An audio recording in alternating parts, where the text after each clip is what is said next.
I've always been interested in religion, but what exactly has interested me over the years has changed. When I was growing up a conservative Baptist all the way through my liberal seminary degree, I was obsessed with thinking my way to the most beautiful and life-giving vision of God that I could come up with. So I moved from Tampa, Florida, down to Claremont in LA, which was the former hub of process theology, to find answers to what theologians called the problem of evil. And it's process theology that provides the best answer. You might remember Reverend Laura preached about it a few weeks ago, actually. It offers a vision of God that is rooted in a cosmic love and alternative forms of power. I studied with some of the giants of the tradition, but the more and more I thought about theism, the less I was a theist. I wouldn't claim atheism, but now maybe a deeply held agnosticism. I don't know. But then I was introduced to Shivananda Yoga. Swami Shivananda and his student Swami Vishnu Devananda came over during the 60s, a little before the Summer of Love, and spread their Eastern traditions here in the West. Now, this is different from your trendy local yoga pop-up studio storefront type thing that focuses on stretching or hot yoga where you just sweat profusely. This is more a traditional version that honors the guru lineage and incorporates different prayers and meditative moments throughout the practice. And that's where I learned a whole new form of religion.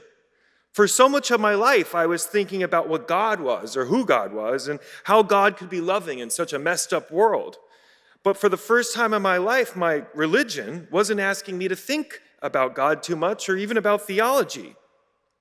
This tradition brought everything home, deeply inward. My spirituality was brought into my body in ways never before. So get this. The hardest yoga pose is not a headstand or some crazy thing you've seen on a yoga retreat flyer.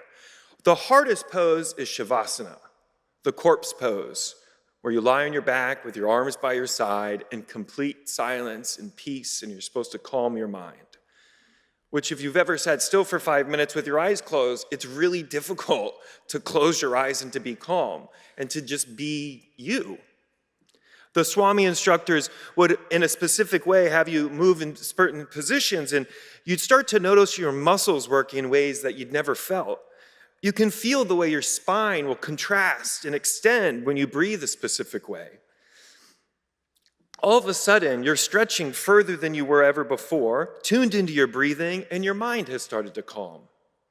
After years of thinking my spirituality was about finding the right vision of God out there, I found a new vision of spirituality that focused on my body and my mind, with no need for a God out there. I'll close by reminding you that yoga literally means to unite, and is about the unification of the mind and the body. It wasn't until I tried this ancient form of spirituality that I ever felt so connected to myself, my flesh and blood, my body. So I invite you to try it, to tune into your body in new ways, to ignite personal growth, because it always leads to social change. Blessed be.